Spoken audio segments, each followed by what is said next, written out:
Student, देखो अपने अध्ययन के क्रम में आज हम लोग चक्रवात के ऊपर चर्चा करेंगे, अर्थात साइक्लोन। जैसा कि पूर्व में जो अध्ययन का क्रम जारी रहा है, हम लोग वायु राशि अर्थात एयर मासेस, वाताग अर्थात फ्रंट पर काफी हमने चर्चा की, प्रश्नों के स्वरूप को देखा, उत्तर के स्वरूप को देखा और बताया गया कि वायु राशि से हम धीरे धीरे सिनॉप्टिक जलवायु विज्ञान की तरफ अग्रसर हो गए, अर्थात व्यवहारिक जलवायु विज्ञान की तरफ। तो जो अध्ययन क्रम था, पूर्व में एटमॉस्फेरिक स्ट्रक्चरल कंपोजिशन को देखा, एटमॉस्फेरिक टेम्परेचर के स्वभाव को देखा, फिर एटमॉस्फेरिक प्रेशर एंड विंड को देखा, जेट प्रवाह को देखा। तो इस संदर्भ में हमने क्या बताया था कि शुरू में जो टॉपिक हो गई, जैसे कि एटमॉस्फेरिक कंपोजिशन एंड स्ट्रक्चर में मैंने बताया था कि जलवायु विज्ञान का लैब है और इसके अंतर ही सारी क्रियाएं संपादित हो रही हैं और उसके मौलिक तत्व कौन है? Temperature and pressure. तो वहां हमने मौलिक सिद्धांतों को देखा और विगत 20 वर्षों में आए, कम से कम विगत 20 वर्षों में पूछे गए संघ लोक सेवा आयोग के प्रश्नों को देखा और दोनों प्रकार के प्रश्नों को देखा। ऑप्शनल ज्योग्राफी में कैसे प्रश्न आए और जनरल स्टडीज में भी कैसे प्रश्न आए मुख्य परीक्षा में। तो हमारी शुरू से चर्चा हो रही है कि प्रारंभिक परीक्षा जब आप क्वालिफाई कर लेते हो तो मुख्य परीक्षा के अंतर्गत यदि आपकी स्ट्रेटजी प्रॉपर है तो फिर दिक्कत कोई हो ही नहीं सकती। प्रश्नों का स्वरूप आप देख रहे हो, जब से ट्रेंड चेंज हुआ, ये अब जो प्रश्न आ रहे हैं 150 शब्द में उत्तर लिखने, फर्स्ट और फिफ्थ क्वेश्चन नंबर की मैंने बात की थी दोनों प्रश्न पत्रों में, तो उनके स्वरूप को देखा। अगर ऐसे फिर हम प्लेन क्वेश्चंस पर आते हैं तो ए बी सी 3 सेक्शन हमें मिल रहे हैं। तो क्वेश्चन के उत्तर का जो दायरा है, अगर हम सारे प्रश्नों का उत्तर देना चाहते हैं तो जैसे जनरल स्टडी में बताया गया कि 20 क्वेश्चन आते हैं, कभी कभी 25 आ जाते हैं, तो लगभग 4000 से 4500 शब्द हम लिखते हैं। तो मान लो एवरेज हम 5000 तक जाते हैं, तो इन प्रश्नों का उत्तर आपको कितना में लिखना चाहिए? एक प्रश्न का उत्तर 250 से 300 शब्द में हमें लिखना है। सारी बातें होती आ रही हैं। आज चूंकि हम साइक्लोन पर बात कर रहे हैं, तो हर टॉपिक की तरह हमें सबसे पहले ध्यान में ये रखना है कि अगर साइक्लोन का हम कॉम्प्रिहेंसिव स्टडी करते हैं, हम क्या करते हैं? कॉम्प्रिहेंसिव स्टडी करते हैं, तो किन किन टॉपिक को हमें कवर करना होगा साइक्लोन के अंतर्गत, अर्थात चक्रवात टॉपिक के अंतर्गत किन किन उप टॉपिक्स को हमें कवर करना होगा। तो सबसे पहले हमें ये देखना है कि साइक्लोन के अंतर्गत हमें पढ़ना क्या है। तो एक बार उसको आप देख ले हर टॉपिक की तरह। मुख्य परीक्षा में सबसे महत्वपूर्ण जो पहलू है यही कि टॉपिक में हमें पढ़ना क्या है और फिर जितने क्वेश्चंस आपको प्रोवाइड कराए जा रहे हैं उन क्वेश्चंस का फॉर्मेट क्या है। अगर फॉर्मेट आपको याद है तो लगभग 30% आप काम कर चुके हो। बाकी संकल्पना और तथ्यों को समाहित करते हुए क्वेश्चन की मांग के अनुसार आपको उत्तर लिखना है। तो यहाँ हमें क्या पढ़ना है? एक तो परिचय लेना है, इंट्रोडक्शन लेना है चक्रवात का, फिर हम वर्गीकरण करेंगे। तो अगर विश्वव्यापी चक्रवातों को देखते हैं तो उन्हें 2 वर्गों में विभाजित कर दिया गया, शीतोष्ण कटिबंधीय चक्रवात और उष्ण कटिबंधीय चक्रवात, temperate cyclones and tropical cyclones. अब अलग अलग यहाँ पार्ट दोनों क्या हो गया? अलग हो गया। अब शीतोष्ण कटिबंधीय चक्रवातों का अध्ययन हम अलग से करेंगे और उष्ण कटिबंधीय चक्रवात का अलग से अध्ययन करेंगे। तो शीतोष्ण कटिबंधीय चक्रवात में अब हमें क्या पढ़ना है? तो स्वरूप वही है। टेम्परेट साइक्लोन में भी सबसे पहले हम किसको इंट्रोड्यूस करेंगे? इंट्रोडक्शन। और इंट्रोडक्शन यहाँ तो सिंपल हम ले रहे हैं, लेकिन जैसे जो क्वेश्चन आपको प्रोवाइड कराए गए हैं उन क्वेश्चन के अनुसार, उन क्वेश्चंस की मांग के अनुसार हम इंट्रोडक्शन को क्या करेंगे, चेंज करेंगे। और ये कला धीरे धीरे अब आप में विकसित हो रही है। अगर ये कला अच्छी तरह से विकसित हो जाए तो क्या होंगे, मार्क्स आपके बढ़ेंगे। तो इंट्रोडक्शन, फिर इसके बाद सामान्य स्थिति हम लेंगे कि चक्रवात, शीतोष्ण कटिबंधीय चक्रवातों में काफी विविधता देखी गई। उस विविधता को देखते हुए कई मौसम वैज्ञानिकों ने इनका भी वर्गीकरण कर दिया। तो 3 प्रकार के चक्रवातों का मौलिक वर्गीकरण हमें दिखाई देता है। माने इनका पहला क्या है, डायनेमिक है, गतिक है, जो कि मौलिक टेम्परेट, मौलिक शीतोष्ण कटिबंधीय चक्रवात है। फंडामेंटल टेम्परेट साइक्लोन है। दूसरा है तापीय थर्मल, जो कि ग्रीष्म ऋतु और शीत ऋतु में क्रमशः महाद्वीप और महासागरों को उत्पन्न होते हैं। इसके विषय में कुछ विद्वानों ने चर्चा की। इसके बाद द्वितीयक सेकेंडरी है, तो सेकेंडरी चक्रवात हमेशा गतिक चक्रवातों के बाद आते हैं। फिर शीतोष्ण कटिबंधीय चक्रवातों का हमें क्या अध्ययन करना है, कैरेक्टरिस्टिक्स फीचर, उनकी विशेषताएं, क्या क्या विशेषताएं चर्चा करेंगे। फिर क्षेत्र एवं मार्ग, उसके रीजन्स क्या है, ट्रैक क्या है। फिर एक टिपिकल यानी एक सामान्य शीतोष्ण कटिबंधीय चक्रवात की संरचना क्या है, उसके भाग क्या है,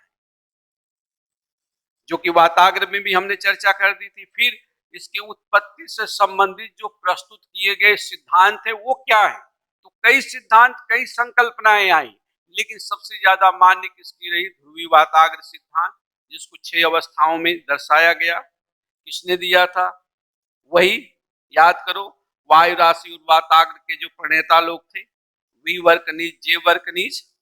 फिर इसके महत्व और विवेचना, महत्व पर तो चर्चा करेंगे, विवेचना समसामयिक दृष्टि में भी होती है कि जलवायु परिवर्तनशीलता को देखते हुए या जलवायु में जो परिवर्तन हो रहा है, ये चक्रवात अपनी प्रवृत्तियों को कैसे परिवर्तित कर रहे हैं। क्लियर। फिर इसके बाद जब हम आएंगे इधर ट्रॉपिकल साइक्लोन की तरफ, तो वही ट्रेंड होगा, परिचय, विशेषताएं, आदर्श दशा और क्षेत्र, ideal conditions and region, then classification, क्योंकि इसमें बहुत ज्यादा डाइवर्सिफिकेशंस हैं, विविधताएं हैं। तो कुछ चक्रवात कमजोर हैं जिनको गौण या विक साइक्लोन हम कहते हैं। इसके बाद प्रचंड या शक्तिशाली, प्रचंड या शक्तिशाली चक्रवात, फिर इनका वर्गीकरण होगा। विक अर्थात जो गौण चक्रवात है, माइनर, उसमें क्या आएगा, विक्षोभ, डिस्टर्बेंस जिसे कहते हैं, काफी कमजोर चक्रवात होते हैं। फिर अवदाव डिप्रेशन, अवदाब अर्थात डिप्रेशन, जिससे बंगाल की खाड़ी ज्यादा प्रभावित होती है। फिर हरिकेन, ये प्रचंड चक्रवातों की श्रेणी है। हरिकेन जो अभी पूरे मैक्सिको की खाड़ी, चीन सागर वगैरह इससे प्रभावित होते हैं। चीन में इसको टाइफून कहते हैं। देन सबसे ज्यादा जो फ्यूरियस होता है वो क्या होता है, टॉर्नेडो। तो इन चक्रवातों की भी हम क्या करेंगे, उसी तरह से महत्व और विवेचना देते हुए जाएंगे, विशेषता।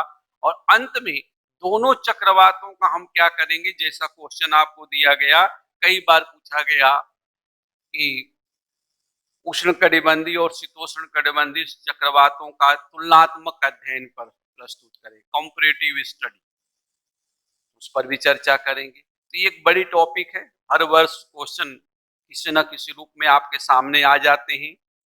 डिजास्टर, इन्वायरमेंटल डिजास्टर का भी एक पार्ट है, चाहे वो बंगाल की खाड़ी हो, अरब सागर हो, दक्षिणी चीन सागर हो, मैक्सिकन गल्फ हो, गल्फ ऑफ मैक्सिको, कैरेबियन सागर है, प्रतिवर्ष ये तबाही मचाने के लिए जाने जाते हैं। बेसिकली उष्ण कटिबंधीय चक्रवात, तो ये काफी प्रासंगिक टॉपिक है, ऑप्शनल के साथ साथ। और मुख्य परीक्षा में अगर आप देखो, ऑप्शनल में तो आता ही आता है, प्रथम प्रश्न पत्र जीएस में भी। और फिर जब उधर हम इन्वायरमेंटल इश्यूज की तरफ जाते हैं, थर्ड पेपर जनरल स्टडी में, तो वहां भी क्वेश्चन आपके साथ आते हैं। अब देखो यहाँ, जैसे मैंने बताया कि जो प्रश्न आपको दिया गया, अगर उसमें हम बात करते हैं कि शीतोष्ण कटिबंधीय चक्रवातों की विवेचना कीजिए, या शीतोष्ण कटिबंधीय चक्रवातों को स्पष्ट करते हुए ध्रुवीय वाताग्र सिद्धांत के माध्यम से इसको समझाने का प्रयास कीजिए। यहाँ अब आपको ध्यान क्या देना है, जैसे कि हर टॉपिक में आपसे चर्चा होती रही है, यहाँ आपके जो नॉलेज है, आपके पास जो तथ्यात्मक संग्रहण है, उसको क्या करना है, सारांश में परिवर्तित करना है। क्योंकि एक क्वेश्चन का आंसर अधिकतम 300 शब्द में हमें लिखना है। इससे ज्यादा अगर हम लिखने लगेंगे तो क्वेश्चंस के आंसर हम पूरा नहीं कर पाएंगे। ठीक, तो पहले इसकी विवेचना, इसके बाद जब इस पर सारी आपसे चर्चा हो जाएगी तो जितने भी प्रश्न आपको दिए गए हैं, जितने भी प्रश्न आपके पास गए हैं, करीब करीब हमें लग रहा है कि 12-14 क्वेश्चन आपके पास हैं, सबके प्रारूप को मैं बनवाऊंगा। ठीक, और फिर सभी क्वेश्चंस का आंसर, जो 12-13 क्वेश्चन आपके पास गए हैं चक्रवात से, सभी क्वेश्चंस के आंसर आप क्या करोगे, लिखोगे। आपकी राइटिंग स्किल को भी उसमें हम देखेंगे हर तरह से। अगर ये 12 क्वेश्चन आप कर लेते हो, 12-13 क्वेश्चन कर लेते हो, तो चक्रवात से यूपीएससी के किसी भी सेक्शन में, चाहे ऑप्शनल का हो, जीएस का हो, किसी भी सेक्शन में यदि क्वेश्चन आते हैं तो इससे बाहर का नहीं होगा। तो शुरू से मैं बोलते आ रहा हूं आपसे, शुरू से मेरी बात हो रही है कि किसी भी टॉपिक को जब आप उठाते हो, चाहे जीएस का हो या ऑप्शनल का हो, तो उस टॉपिक के जिस भाग को भी आप उठा रहे हो तो उसको इतनी एंगल से अध्ययन कर जाओ, लिख जाओ, और उसको क्या करो, अपनी अभिव्यक्ति दे दो कि कभी भी किसी भी समय वो क्वेश्चन कभी भी आए तो आप आंख बंद करके पूरा काम कर लें। आंख बंद करने का मतलब क्या है, विदाउट एनी टेंशन। तो देखो, सबसे पहले अब हम बात करेंगे, ये सारी फॉर्मेट को आपने देख लिया, इस फॉर्मेट को हम क्या करेंगे, अब लागू करेंगे। तो सबसे पहले मेरी बात आपसे होने जा रही है चक्रवात। ये चक्रवात क्या है? तो जैसे फॉर्मेट में आपने देखा, इंट्रोडक्शन, परिचय देना है। तो यूपीएससी एक ऐसा एग्जामिनेशन है जिसमें परिचय में भी आपकी मौलिकता को वो खोजता है। यूपीएससी ये सोचता है, ठीक है आप पुस्तकें पढ़ रहे हो, अच्छी बात है, किसी का नोट्स ले रहे हो, किसी टीचर से भी पढ़ रहे हो, अच्छी बात है, लेकिन आप उस क्वेश्चन को क्या दे रहे हो। जो भी प्रश्न आपसे पूछा जा रहा है, उस प्रश्न के उत्तर में कुछ अलग क्या दे रहे हो जो सार्थक हो। तो परिचय में सामान्यतः टर्म और परिभाषाएं यहां पर हम बात करेंगे। तो देखो, हम क्या करेंगे, इसको मौलिकता देंगे। शब्द क्या है आपको दिया गया है, चक्रवात।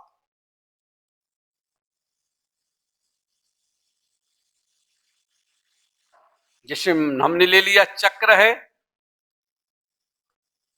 प्लस वात।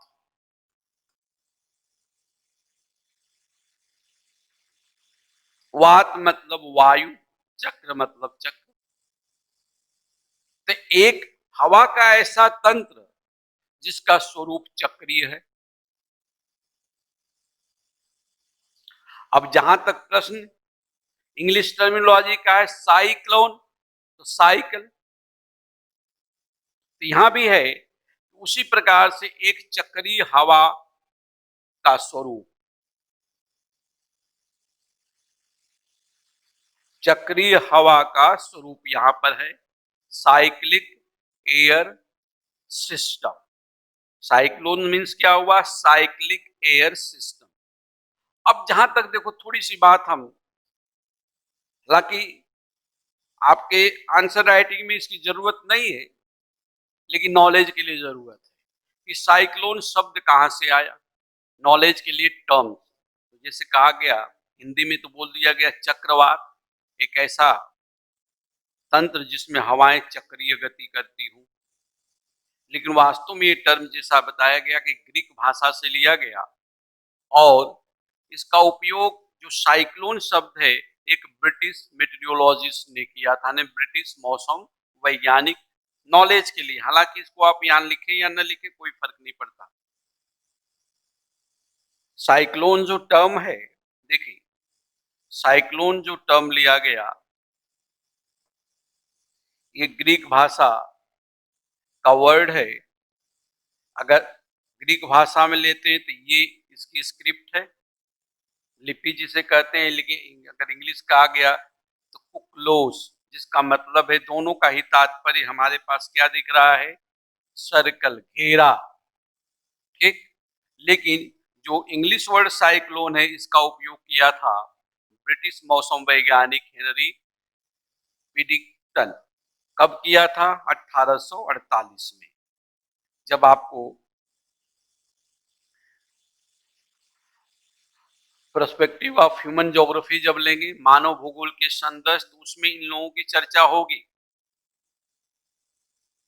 फर्स्ट पेपर का जो 5th यूनिट है, सेकेंड पार्ट का पहली यूनिट, तो उसमें इनकी चर्चा होगी। ये भूगोल के विकास का एक क्रम है, जहां पर ये जो ईयर है या ये दशक है 1840 और 50 का आउटस्टैंडिंग दशक है, तो वहां भी चर्चा आपसे होगी। अब देखो, हम आते हैं सामान्य परिचय पर। तो जो सामान्य परिचय हमने देखा, ये साइक्लोन है, तो कैसे दो,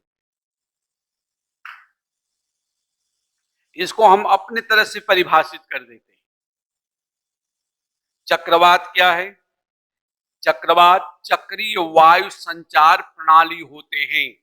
चक्रवात चक्रीय वायु संचार प्रणाली होते हैं, जिनके केंद्र में न्यून वायु दाब का केंद्र विकसित होता है और परिधि पर उच्च वायु दाब होता है। केंद्र और परिधि के मध्य वायु दाब प्रवणता के कारण हवाएं तीव्रता से निम्न वायु दाब केंद्र की ओर चलती हैं और फिर आपस में कोलिजन के पश्चात, टक्कर के पश्चात ये ऊपरी मुखी गमन करती हैं। और जब ऊपरी मुखी गमन करती हैं तो तीव्र रुद्धोष्म तापमान परिवर्तन के परिणाम स्वरूप संघनन की प्रक्रिया संपादित होती है। विशेष प्रकार के बादलों का निर्माण होता है और वर्षण की प्रक्रिया संपादित हो जाती है। तो सब कुछ समाहित कर दिया गया। अब इस इंट्रोडक्शन में हमने क्या किया, पूरे जलवायु के तत्वों को समाहित कर दिया। क्या क्या आया? चक्रीय वायु संचार प्रणाली है, अभिमुखी संचलन हो रहा है, केंद्र की तरफ पहुंचने जा रही है। और जब केंद्र की तरफ पहुंचने जा रही है तो आपस में कोलिजन होगा। जो कोलिजन होगा तो फिर ये ऊपर की तरफ मूव करेंगी। एक तरह से थर्मोडायनेमिक और यांत्रिक, मैकेनिकल दोनों ही प्रक्रियाएं हो रही हैं। और ऊपर जाएंगे तो एडियाबेटिक टेम्परेचर चेंज होगा, हवा शीतल होगी, शीतल होगी तो संघनन होगा, और शीतलन के दौरान जितनी हवा शीतल होगी उतनी सापेक्षिक आर्द्रता बढ़ जाएगी और संघनन की प्रक्रिया होगी और बादलों का निर्माण होगा, और बादल निर्मित होंगे तो वर्षा की प्रक्रिया संपादित होगी। तो ये 3-4 लाइन में पूरा का पूरा चक्रवात जो तंत्र है, चक्रवाती तंत्र, उसका विश्लेषण दे दिया गया। अब सामान्य रूप से जो परिभाषा हमें देनी है तो क्या देगी? वस्तुतः चक्रवात निम्न वायु दाब के केंद्र होते हैं, जो अनेक समदाब रेखाओं से घिरे होते हैं।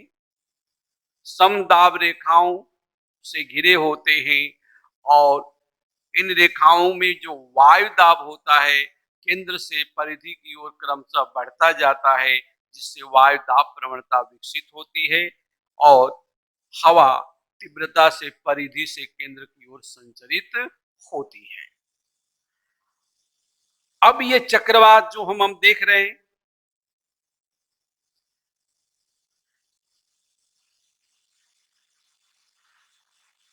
इनकी स्थिति, जैसे हमने मान लिया कि एक सामान्य चक्रवात हम लेने जा रहे हैं, तो ये एक सामान्य चक्रवात है, ये एक वायु दाब रेखा है, समदाब रेखा जो क्लोज है, इसके चारों तरफ कई समदाब रेखाएं हैं।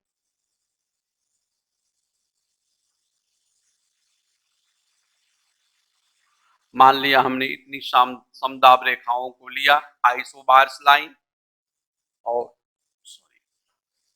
यहां पर क्या है, लो प्रेशर।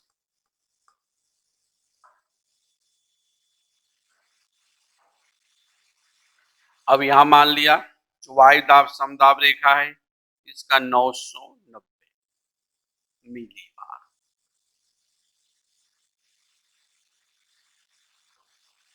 ये 994 मिली बार। 4 के क्रम में जा रहे हैं, कोई जरूरी नहीं कि इस क्रम में बढ़े।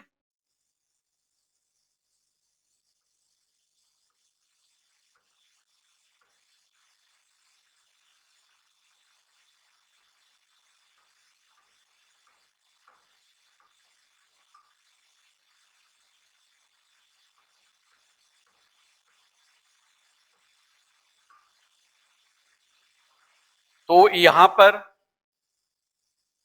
लो प्रेशर है और जितनी शब्दाब समदाब रेखा आप देख रहे हैं आइसोबार्स लाइन क्रमशः इसमें दबाव की जो परिस्थिति है वो बढ़ती चली जा रही है। तो यहाँ पर हाई प्रेशर, यहाँ भी हाई प्रेशर, यहाँ भी हाई प्रेशर, यहाँ भी हाई प्रेशर, यहाँ भी हाई प्रेशर। अब हाई प्रेशर हो गया तो यहाँ पर देखो ये अक्सर ध्यान रखना एक तथ्य हर टॉपिक में आपसे मैं उस तथ्य पर चर्चा करता हूं कि जो यूनियन पब्लिक सर्विस कमीशन के लोग जो आपकी कॉपी चेक करते हैं वो क्या कहा जाए, अत्यधिक कंजूस होते हैं, माइजर जिसे बोलते हैं। उनके पॉकेट से मार्क्स निकलता नहीं, जैसे वो 1-2 मार्क्स आपको एक्स्ट्रा दे देंगे तो उनकी जान चली जाएगी। ऐसे मैं व्यवहार में बोल रहा हूँ, ऐसा कुछ है नहीं, लेकिन ऐसा होता है, ब्लेम नहीं किया जा रहा है। लेकिन हमारी काबिलियत उस जगह है कि जब उनके पॉकेट से एक-एक करके मार्क्स निकलवा लें। अब जैसे कोई स्टूडेंट इंट्रोडक्शन दे रहा है और ये डायग्राम दे रहा है, 2 लाइन आपने लिख दिया इंट्रोडक्शन में, ये डायग्राम दे दिया। तो एक सिंपल सा डायग्राम होगा, एक उसको हम स्पेसिफाई करेंगे, उसका विशेषीकरण कर देंगे। तो कैसे विशेषीकरण करेंगे आपको पता चलेगा अभी। और उस विशेषीकरण से जब वो एग्जामिनर जो कॉपी आपकी चेक कर रहा है उसको थोड़ी सी कुछ इनोशन दिखेगा तो 0.5 मार्क्स यदि वो आपको अधिक देता है तो वही आपकी विजय है। अब यहां देखो मैं उसको आपके सामने प्रस्तुत करूंगा और आप अपने तरीके से करना। देखो जो बच्चे मेंस क्वालिफाई करते हैं उनके मार्क्स में बहुत कम का अंतर होता है।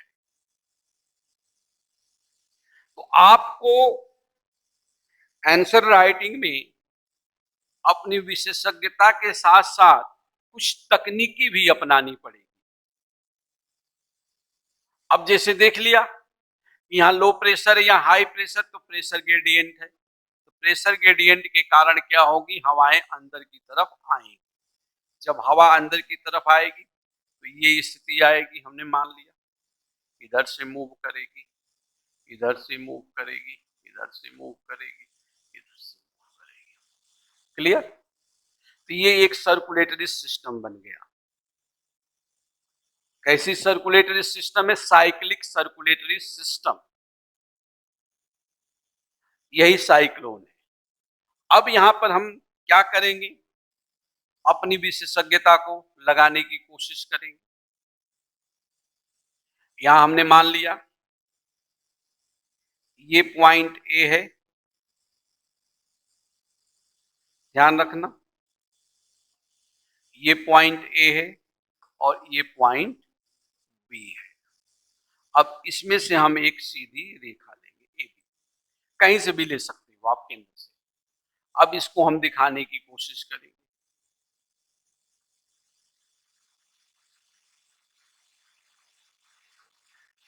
ए सॉरी ये बी हो गई और ये ए।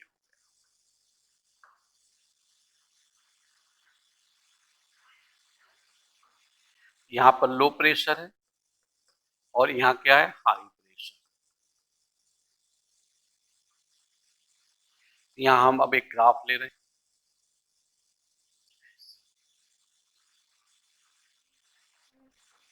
ये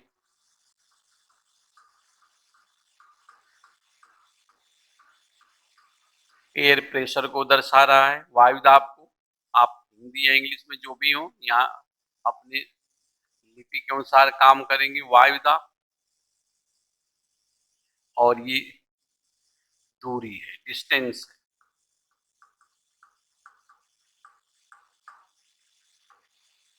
परिधि से केंद्र की तरफ। अब यहाँ देखो,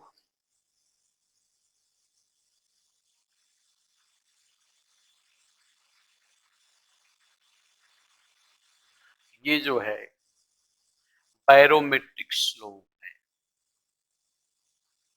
ये जो लाइन जो दिखाई दे रही है, ये डेल्टा पी अर्थात प्रेशर ग्रेडियंट है, वायु दाब प्रवणता, जिसको हम क्या कहते हैं, बैरोमेट्रिक स्लोप।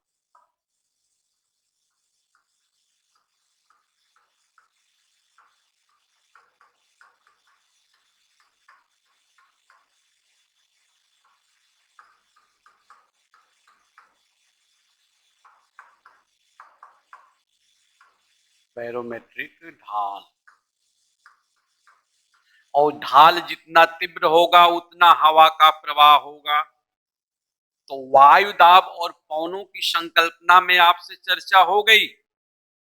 जितनी ढाल प्रवणता होगी उतनी ही तीव्र पवनें चलेंगी। ढाल प्रवणता पवन को गति देती है और उनकी दिशा का भी निर्धारण करती है। तो यहाँ पर हमने क्या दिखा दिया इंट्रोडक्शन में, ये ढाल प्रवणता है और जितनी तेज प्रवणता होगी उतने पवनों का क्या होगा, बहाव होगा, ऐसे पवनें चलेंगी। अगर इस प्रकार से कुछ ग्राफ अपने दिमाग से आप क्रिएट करते हो तो एग्जामिनर कुछ ना कुछ मार्क्स तो आपको बोनस में देगा। वहां मौलिकता, आपके आंसर राइटिंग में मौलिकता को खोजा जाता है। रटने के बजाय आप मौलिक तत्वों का संश्लेषण करो। ठीक, तो इस तरह से अब इसको हम विशेषता में ले लेंगे आगे। तो परिधि से लेकर, ये परिधि हो गई, बी क्या है, परिधि है,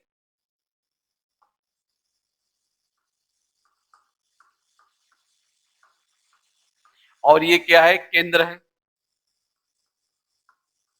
तो यहां भी क्या हो गया, परिधि बी क्या है, परिधि और केंद्र, तो इधर हवाएं जाएंगी और जितना ढाल तीव्र होगा उतनी तेज हवाएं जाएंगी, अर्थात वायु दाब अंतर जितना ज्यादा होगा उतनी तेज हवाएं जाएंगी। अगर मानचित्र पर ये समदाब रेखाएं पास पास खींची गई हैं तो वायु दाब प्रवणता क्या होगी, तीव्र होगी, दूर दूर होगी तो मंद होगी। तो जहां तीव्र होगी वहां हवाओं की गति क्या होगी, बहुत तेज होगी। और वो वायु दाब अगर प्रवणता ज्यादा है तो उसी हिसाब से चक्रवात की प्रचंडता क्या होगी, निर्धारित होगी। तो इनको शब्द में आप समाहित करने की कोशिश करें। अब देखो, जैसे जहां तक मुझे अभी तक ज्ञात है कि जो ये बैच आपका चल रहा है, नियर अबाउट 75 स्टूडेंट मेरे पास हैं। अगर मैं एक राइटिंग आपको देता हूं तो 75 स्टूडेंट्स वही लिखेंगे। तो जो मैं राइटिंग दे रहा हूं उसको आप थोड़ा सा डाइवर्सिफाई करो। अब ये ग्राफ आपको दे दिया गया, ये डायग्राम दे दिया गया, आप इस मौलिकता को केंद्र में रखते हुए अपनी राइटिंग दें तो स्वाभाविक है कि 70-72 जो भी आप लोग हो, 75, शायद एक दो इनरोलमेंट आज भी हुए, ठीक, तो निश्चित है कि आप एक दूसरे से क्या है, अभी ऐसा जमाना है कोविड-19 का ये चल रहा है कि कनेक्शन भी बहुत ज्यादा प्रॉपरली नहीं है कि आप एक दूसरे की कॉपी करो, और करनी भी नहीं चाहिए।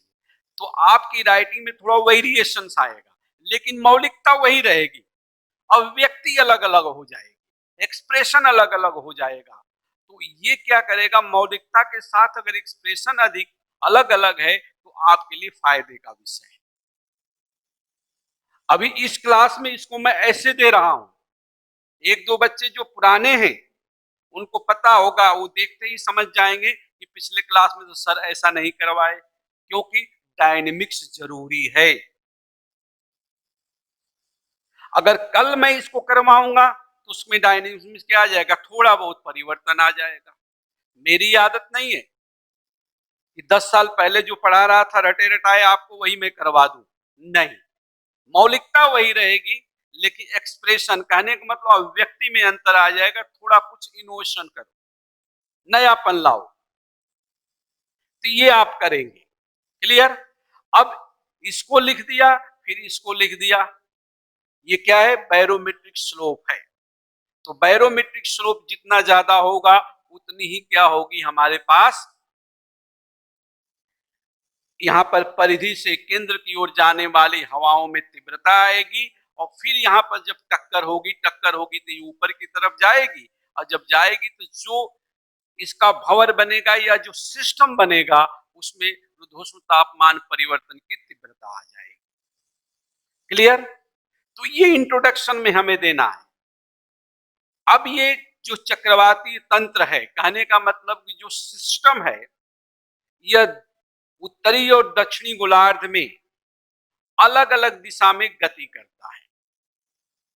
उत्तरी गोलार्ध में एंटी क्लॉकवाइज यानी घड़ी की सुई की दिशा के विपरीत, और दक्षिणी गोलार्ध में क्लॉकवाइज अर्थात घड़ी की सुई की दिशा के समान गति करता है, जिसके बीच में क्या है, बीच में कहने का तात्पर्य जिसके पीछे क्या है, जिसके पीछे मूल कारक क्या है, तो वही है कोरियालिस इफेक्ट।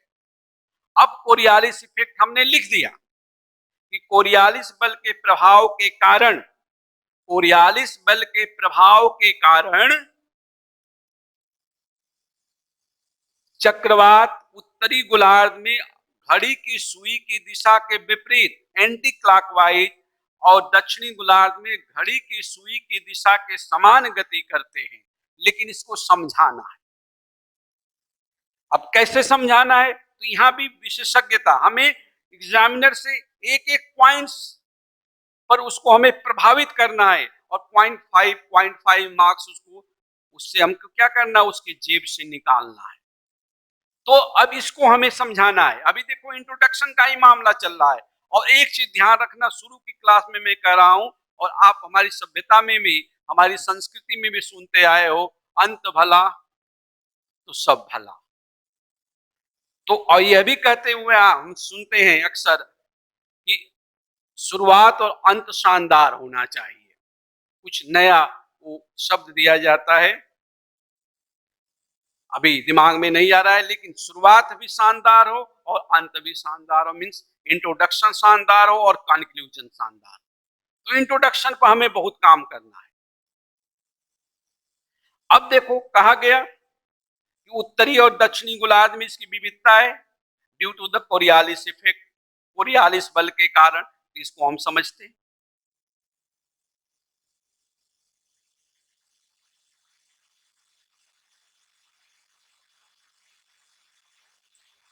अब मान लिया ये एक हमने लाइन लिया और ये जीरो मीन्स इक्वेटर।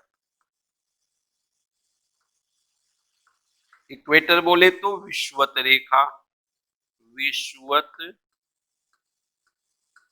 रेखा, ये उत्तर है, ये दक्षिण है। क्लियर? तो यहां हमने लिख लिया नॉर्थ हेमिस्फीयर एनएच डाल दिया उत्तरी गोलार्ध, और यहां क्या हुआ साउथ हेमिस्फीयर, ये दक्षिणी गोलार्ध, ये उत्तरी गोलार्ध। इसमें जो चक्रवात की दिशा है ऐसे मैंने बना दिया, और इसमें जो है ऐसे, ये क्लॉकवाइज हो गया, एंटी क्लॉकवाइज। अब इसके कारण due to the effect of the Coriolis force, Coriolis बल के कारण। तो ऐसा कैसे होता है? अब देखो, इसको हमें समझाना। कभी कभी ऐसा हो जाए कि क्वेश्चन की आंसर लिखने में आपके पास समय की कमी है, तो सुटेबल रेखा चित्र का उपयोग करो।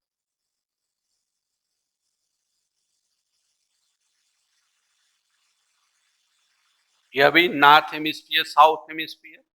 अब मान लिया यहां पर एक ये बन गया लो प्रेशर और एक ये लो प्रेशर। ठीक, ये क्या है? लो प्रेशर, और यहां भी लो प्रेशर। इंट्रोडक्शन में इन सारे तथ्यों को आप शामिल कर सकते हैं according to demand of question, जैसा क्वेश्चन का डिमांड। अब मान लिया इधर से हवा गई, लो प्रेशर है तो सीधे हवा आनी चाहिए, इधर से सीधी हवा आनी चाहिए, इधर से आनी चाहिए, यहां भी इधर से आनी चाहिए, इधर से आनी चाहिए, इधर से आनी चाहिए। क्लियर? लेकिन यहां पर क्लॉकवाइज जाएगी, इधर जाएगी एंटी क्लॉकवाइज। आपको पता है तो अच्छी बात, लेकिन इस कॉन्सेप्ट को लेकर काफी मैंने देखा है स्टूडेंट दिग्भ्रमित रहते हैं, कंफ्यूजन रहता है। अब देखो, हमने कोरियालिस इफेक्ट में क्या पढ़ा था? कोरियालिस बल में क्या पढ़ा था कि दक्षिणी गोलार्ध में और उत्तरी गोलार्ध में स्थिति क्या है? अलग अलग है। उत्तरी गोलार्ध में हवा अपनी दिशा के दाहिनी ओर, तो ये उत्तरी गोलार्ध है, इसकी दिशा हो रही, तो इसका दाहिना कौन है? ये है। इसका दाहिना कौन है? ये है। इसका दाहिना कौन है? ये है। और इसका दाहिना ऐसे हो जाओ इस तरह से, तो ये है। तो दिशा क्या बनी? आप देखो, तो ये डायग्राम भी अगर आप दे देते हो और 0.5 मार्क्स वो हमें दे देता है तो क्या हाल है? तो इसकी दिशा ऐसे बनी, ये इधर जा रही है, ये इधर जा रही है, और ये इधर, तो हुआ एंटी क्लॉकवाइज। और ये क्या होगी? लेफ्ट। तो लेफ्ट कहां होगा? देखो, ये है तो इधर जाएगी, इसका लेफ्ट ये होगा, इसका लेफ्ट ये होगा, और इसका लेफ्ट ये होगा। तो यहां क्या हुआ? क्लॉकवाइज। तो जो स्थिति अब हमारे पास आ गई, इसको हम यहाँ प्रूव कर सकते हैं। जो हम लिख रहे हैं उसको हम प्रूव कर रहे हैं, जो लिख रहे हैं उसको हम प्रूव कर रहे हैं। यूपीएससी का एक और सिद्धांत है, यदि आर्गुमेंट आप दे रहे हो तो एविडेंस दो। अगर आर्गुमेंट के साथ एविडेंस आपका लगता चला गया आपकी राइटिंग में, तो कहा जाता है सोने में सुहागा। तो जो चक्रीय स्थिति है, कहने का मतलब जो ये सर्कुलर एयर सिस्टम है, चक्रीय वायु तंत्र है, चक्रवात, उत्तरी गोलार्ध में अपनी दिशा के उत्तरी गोलार्ध में क्या करते हैं? ये एंटी क्लॉकवाइज, और दक्षिणी गोलार्ध में क्लॉकवाइज। क्यों? कोरियालिस बल के कारण। कोरियालिस बल के प्रभाव में आकर ये तंत्र जो है उत्तरी गोलार्ध में घड़ी की सुई की दिशा के विपरीत और दक्षिणी गोलार्ध में घड़ी की सुई की दिशा के समान गति करते हैं, अर्थात एंटी क्लॉकवाइज और क्लॉकवाइज। क्लियर? हमने प्रूफ कर दिया। कोरियालिस बल इनकी उत्पत्ति में एक आदर्श कारक है। अगर कोरियालिस बल का प्रभाव न हो तो ये सर्कुलर मूवमेंट नहीं कर पाएंगे या उत्पन्न नहीं होंगे। जैसा कि विषुवत रेखीय प्रदेश में डोल्ड्रम रीजन 5 से 5 अक्षांश वाला याद होगा आपको, तो वहां पर कोरियालिस बल के कमी के कारण या अनुपस्थिति के कारण वहां चक्रवात उत्पन्न नहीं होते हैं। तो इंट्रोडक्शन में आप क्या लिखेंगे? चक्रवात एक चक्रीय वायु संचार प्रणाली होते हैं, जिनके केंद्र में निम्न वायु दाब होता है, परिधि पर उच्च वायु दाब होता है, और वायु दाब अंतर के कारण हवाएं तीव्रता से परिधि से केंद्र की ओर संचलित होती हैं, जिसमें रुद्धोष्म तापमान परिवर्तन जैसी प्रक्रियाएं संपादित होती हैं। और संघनन, बादल के साथ साथ वर्षण की प्रक्रिया होती है। सामान्यतः चक्रवात उत्तरी गोलार्ध में घड़ी की सुई की दिशा के विपरीत और दक्षिणी गोलार्ध में घड़ी की सुई की दिशा के समान गति करते हैं। चक्रवातों का आकार गोलाकार हो सकता है, अर्धगोलाकार हो सकता है, अंडाकार हो सकता है, कभी कभी ये वी आकार के भी होते हैं। अब चूंकि चक्रवात निम्न वायु दाब के केंद्र होते हैं, तो अगर विश्व का अध्ययन किया जाए, विश्वव्यापी वायुमंडलीय परिसंचरण का अध्ययन किया जाए या विश्वव्यापी वायुमंडलीय परिसंचरण का सूक्ष्म विश्लेषण किया जाए, स्पष्ट होता है कि कुछ क्षेत्रों में ही इनकी उत्पत्ति होती है, सामान्यतः जहां निम्न वायु दाब के केंद्र विकसित होते हैं, जैसे कि उपध्रुवी निम्न वायु दाब पेटी तथा उष्ण एवं उपोष्ण कटिबंधीय वायु दाब क्षेत्र, उष्ण तथा उपोष्ण कटिबंधीय क्षेत्र। अब आपके दिमाग में एक तथ्य आएगा, तो निम्न वायु दाब क्षेत्र तो विषुवत रेखा पर भी है, तो वहां क्यों नहीं उत्पन्न होते हैं? वहां इसलिए नहीं उत्पन्न होते कि वहां कोरियालिस प्रभाव क्या होता है? शून्य होता है। अगर हमने देखा तो दो क्षेत्र आ गए, एक तो शीतोष्ण कटिबंधीय क्षेत्र और दूसरा उष्ण तथा उपोष्ण कटिबंधीय क्षेत्र, और इसी आधार पर हम चक्रवातों को दो भागों में विभाजित कर देते हैं, शीतोष्ण कटिबंधीय चक्रवात तथा उष्ण कटिबंधीय चक्रवात। तब हम बात करेंगे किसकी? शीतोष्ण कटिबंधीय चक्रवात। हम बात आज आपसे किस पर करेंगे? शीतोष्ण कटिबंधीय चक्रवात पर। इनका भी परिचय, इनका प्रकार, फिर विशेषता। शीतोष्ण कटिबंधीय चक्रवात। तो शीतोष्ण कटिबंधीय चक्रवात एक विशिष्ट चक्रीय वायु संचार प्रणाली होते हैं जो शीतोष्ण कटिबंधीय क्षेत्रों में विकसित होते हैं।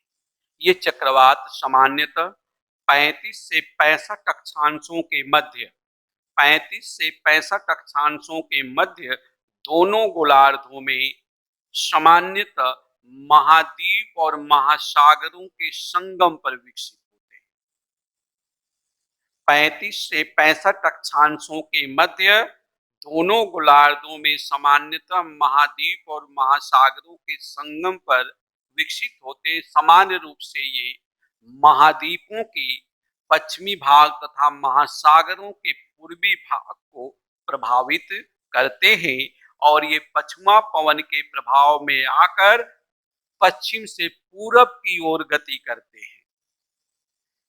इन चक्रवातों का संबंध वाताग्र से है। वाताग्र इन चक्रवातों के आधार होते हैं।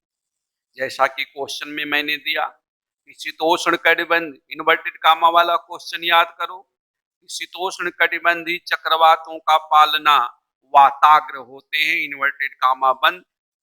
इस कथन की सत्यता की जांच करें। तो वाताग्र शीतोष्ण कटिबंधीय चक्रवातों के पालना होते हैं या वाताग्र ही शीतोष्ण कटिबंधीय चक्रवातों के क्या होते हैं? जनक होते हैं।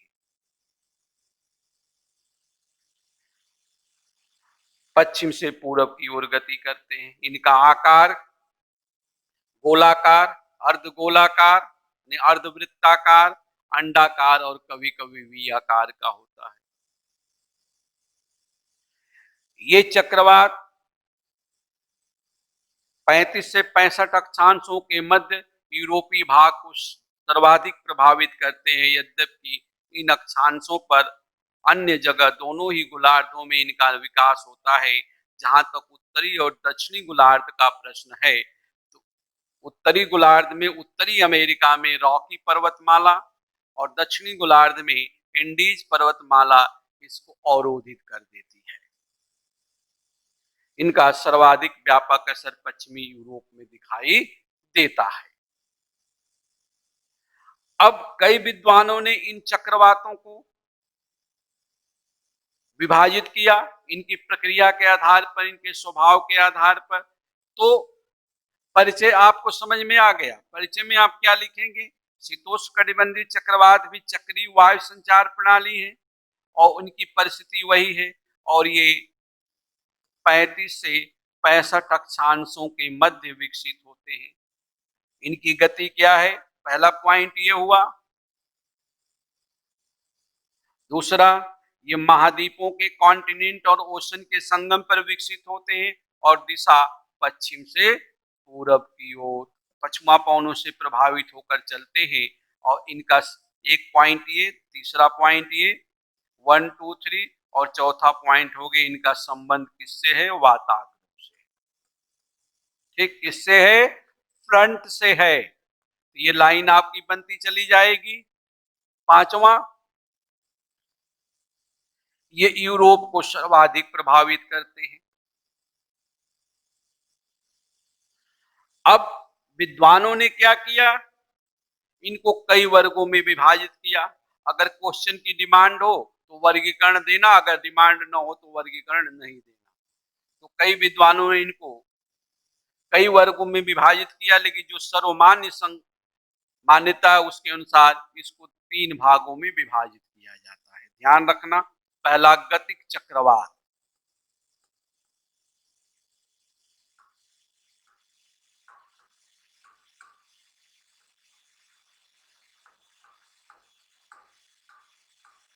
Dynamic temperate cyclone.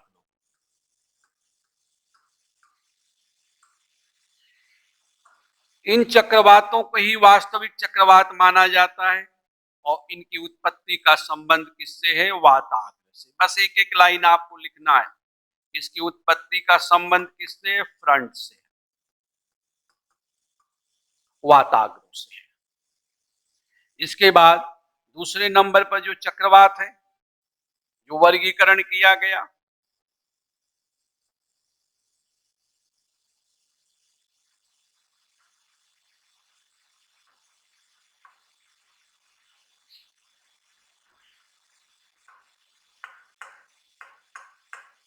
तापीय शीतोष्ण कटिबंधीय चक्रवात, यहां सिर्फ मैं चक्रवात लिख रहा हूं।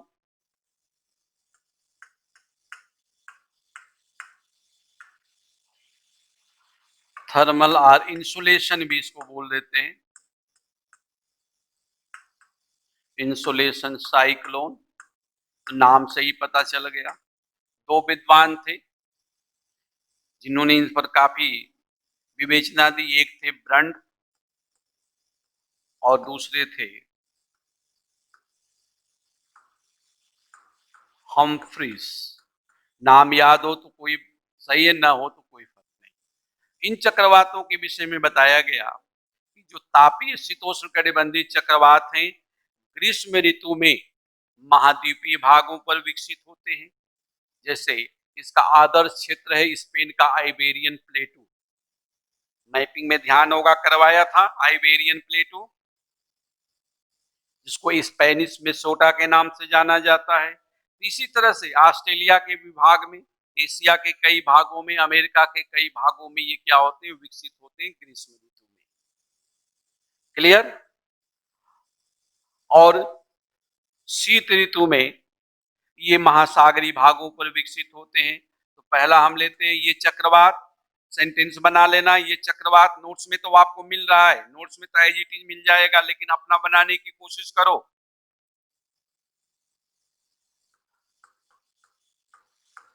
ग्रीष्म काल में यानी समर सीजन में ये किस पर विकसित होंगे? महाद्वीपों पर।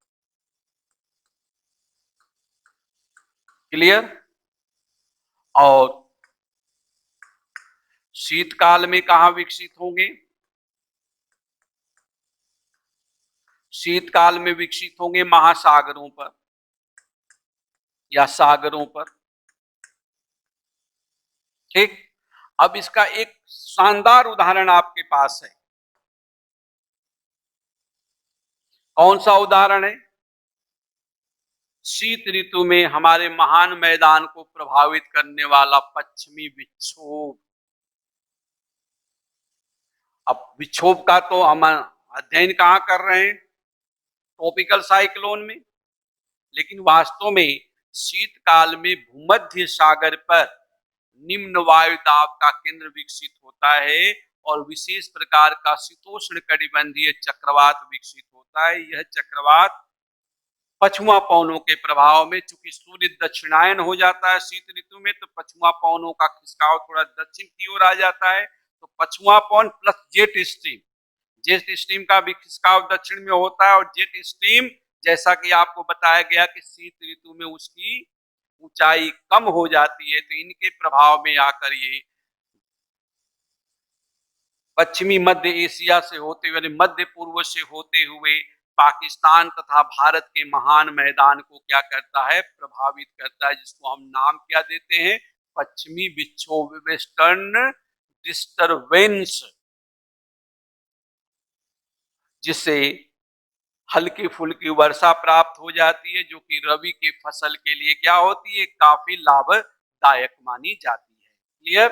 तो ये आ जाता है जो शीतकालीन महासागरों को हुआ, इसका एक हम उदाहरण ले सकते हैं हमारे यहाँ पश्चिमी विक्षोभ। यही है पश्चिमी विक्षोभ। इंडियन ज्योग्राफी में डिटेल लेंगे मानसून के दौरान। वेस्टर्न डिस्टरबेंस अपने यहां का, ठीक। ये दूसरा है। तीसरा है आपका, तीसरे नंबर पर जो शीतोष्णकटिबंधीय चक्रवात है वो सेकेंडरी, द्वितीयक चक्रवात,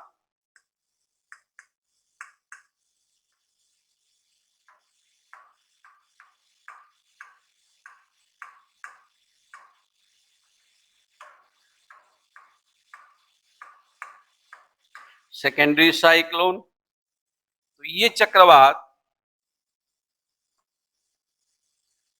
जो आप देख रहे हो सेकेंडरी साइक्लोन, ये चक्रवात जो है गतिक चक्रवात, जो पहले गतिक आता है उसके बाद आते हैं, यानी जो ये गतिक चक्रवात आपने देखा उस गतिक चक्रवात के बाद आते हैं, जो सामान्य चक्रवात है उसके बाद आते हैं, और ये काफी कमजोर होते हैं और हल्की वर्षा करते हैं। कभी कभी क्या करते हैं, हल्की वर्षा करते हैं। तो आपने इंट्रोडक्शन कर लिया, इंट्रोडक्शन के बाद इनका वर्गीकरण कर लिया, एक एक दो दो लाइन लिखते चले, पैराग्राफ वाइज या पॉइंट वाइज, जैसे आपकी सुविधा हो। इसके बाद हमने लिया था विशेषताएं। तो क्या विशेषताएं हैं, तो जो इंट्रोडक्शन में बहुत तथ्य हमने ले लिया, जो कुछ तथ्य ले लिया उसी को समाहित हम करेंगे विशेषताओं में। जैसे इनका उत्पत्ति क्षेत्र कहाँ है, इनकी गति कैसे प्राप्त होती है, ये किन किन क्षेत्रों को प्रभावित करते हैं, ये सारा कुछ क्या आ जाएगी, इनकी विशेषता, इनकी उत्पत्ति का संबंध किससे है, वातावरण से। देखिए ये 4-5 पॉइंट आपके पास हैं, इनको भी इलोबरेट कर दोगे तो 100 वर्ड हो जाएंगे, 100 वर्ड से ज्यादा हो जाएंगे, जैसा कि आपको पहले बताया गया था कि कैसे आप एक्सटेंड करेंगे। आपने इंट्रोडक्शन दे लिया, वर्गीकरण कर लिया, अब हमें क्या करना है, विशेषता। तो पहली विशेषता वही बताया कि इंट्रोडक्शन में भी आ गया, चाहे तो वहां से भी कर सकते हैं या ऐसे। आकार क्या है इनका, पहली विशेषता इनकी क्या होगी, आकार। आकार क्या है, बात हो गई। शीतोष्ण कटिबंधीय चक्रवात सामान्यतः गोलाकार, अर्धगोलाकार, अंडाकार और कभी कभी वी आकार के होते हैं। क्लियर? इनमें वायुदाब प्रवणता 10 से 35 मिलीबार के मध्य होती है। इस कारण इनका वेग में क्या होती है, अंतर होता है। ये जो अंतर होगा 10 मिलीबार ग्रीष्म ऋतु का होगा और 35 मिलीबार शीत ऋतु का होगा। यही कारण है कि शीतकाल में इनका वेग कितना है, 48 किलोमीटर प्रति घंटा औसत वेग, और ग्रीष्म काल में कितना है, 32 किलोमीटर प्रति घंटा। लेकिन कभी कभी ये 65 किलोमीटर प्रति घंटा का भी वेग प्राप्त कर लेते हैं। तो ग्रीष्म ऋतु की अपेक्षा शीत ऋतु में ये क्या होते हैं, त्वरित होते हैं, तीव्र होते हैं, अपेक्षाकृत प्रचंड होते हैं। क्यों होते हैं, वातागर में देखा था, क्योंकि इस समय ध्रुवीय वायु राशि आक्रामक होकर शीत वातागर की तीव्रता को बढ़ा देती है। आगे अभी देखेंगे। इसके बाद इनका विस्तार सामान्यतः देखा गया तो 160 किलोमीटर, लेकिन कहीं कहीं ये 16 लाख वर्ग किलोमीटर तक क्या होते हैं, विस्तृत होते हैं। अगर औसत देखा गया तो औसत लिखा गया 1920 किलोमीटर तक, 1920 किलोमीटर। इनकी ऊंचाई सतह से कितने ऊंचे होते हैं, 10 किलोमीटर से 12 किलोमीटर तक, अर्थात 10,000 मीटर से 12,000 मीटर की ऊंचाई तक इनका प्रभाव देखा जाता है। तो ये 5-7 पॉइंट को आप एलुबरेट करके एक एक लाइन लिखते चलो, याद होता चला जाएगा। टेंशन लेने की कोई जरूरत ही नहीं है, रटना नहीं है, याद करना है आप। अब इसके बाद जब ये विशेषता हो गई तो जैसा हमने फॉर्मेट बनाया था, फॉर्मेट के आधार पर हमको अब क्या देखना है, इनके क्षेत्र और मार्ग क्या हैं, कहाँ कहाँ है। तो निश्चित ही क्षेत्र कहाँ होगा, मार्ग क्या होगा, क्षेत्र क्या कहाँ पर होगा, ये 35 से 65 अक्षांशों के मध्य, दोनों गोलार्धों में, नॉर्थ एंड साउथ। ये ध्यान रखो, रटना कुछ भी नहीं, दिमाग में रखो, पॉइंट बनाते चले जाओगे। और कहाँ होगा, ये इनका मार्ग हो सकता है, और मार्ग हमेशा कैसे चलेगा, मार्ग पर ये कैसे चलेंगे, पश्चिम से पूरब की ओर। क्यों चलेंगे पश्चिम से पूरब की ओर, व्यापारिक पवनों के प्रभाव के कारण। ठीक, क्षेत्र अक्सर कहाँ होगा, पश्चिम, तो महाद्वीपों और ओशन के संगम पर, महाद्वीप प्लस सागर, महासागरों के संगम पर, या सागर भी लिख सकते हैं, महाद्वीप और महासागरों के संगम पर, at the confluence of ocean and continent, संगम पर क्षेत्र होगा। तो आसानी से इसके ट्रैक को हम पहचान सकते हैं। अब इसको हम मैप के अनुसार अध्ययन कर सकते हैं। देखें, ये देखो आप, reasons and track of temperate cyclone, इनको अगर सेंटेंस हमें देना है, शीतोष्ण कटिबंधीय चक्रवातों का क्षेत्र 35 से 65 अक्षांशों के मध्य, महाद्वीप और महासागरों के संगम पर, सामान्यतः महाद्वीपों के पश्चिमी भाग और महासागरों के पूर्वी भाग पर होता है। 35 से 65 महाद्वीपों के संगम पर, महाद्वीपों का पश्चिमी भाग, महासागरों का पूर्वी भाग, तो वो क्षेत्र अपने आप डिटरमाइन हो जाएगा। अब मैप हमने दे दिया, विश्व का मैप बनाए, उसको एलोकेट कर दें। तो ये देखो 65 से 35, 35 से 65, ये ट्रैक है। जो ब्लू कलर की लाइन देख रहे हैं, ये ट्रैक है, रास्ता है। लेकिन रास्ता पर कौन चलता है, पथिक चलता है, यात्री चल रहा है, पैसेंजर चल रहा है। लेकिन जहां अवरोध आएगा वहां निवास करेगा, अवरोध मजबूरी में आता है, या तो अपनी आवश्यकता की पूर्ति के लिए वो कुछ समय तक क्या करे, वहां पर स्थिर हो जाए। मुसाफिर है, मुसाफिर शब्द मानव के लिए कब लिया जाता है, जब वो चलता है। लेकिन जब वो रुक जाता है तो मुसाफिर नहीं होता है। तो यह भी मुसाफिर है, यह भी क्या है, मुसाफिर है।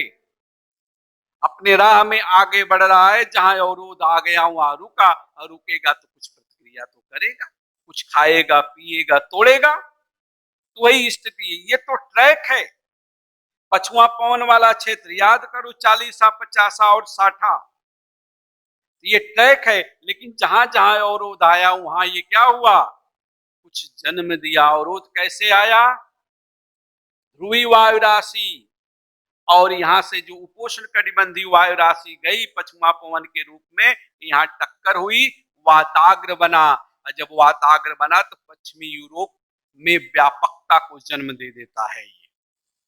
ठीक उसी तरह से ब्रिटिश कोलंबिया स्टेट, फिर दक्षिणी मध्य चिली, दक्षिणी अमेरिका का पश्चिमी दक्षिणी भाग, ऑस्ट्रेलिया का तस्मानिया द्वीप, और संपूर्ण न्यूजीलैंड में इनके व्यापक प्रभाव देखे जाते हैं।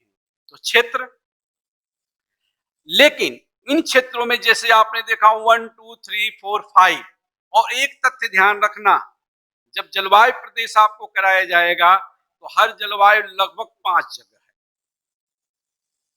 क्लियर?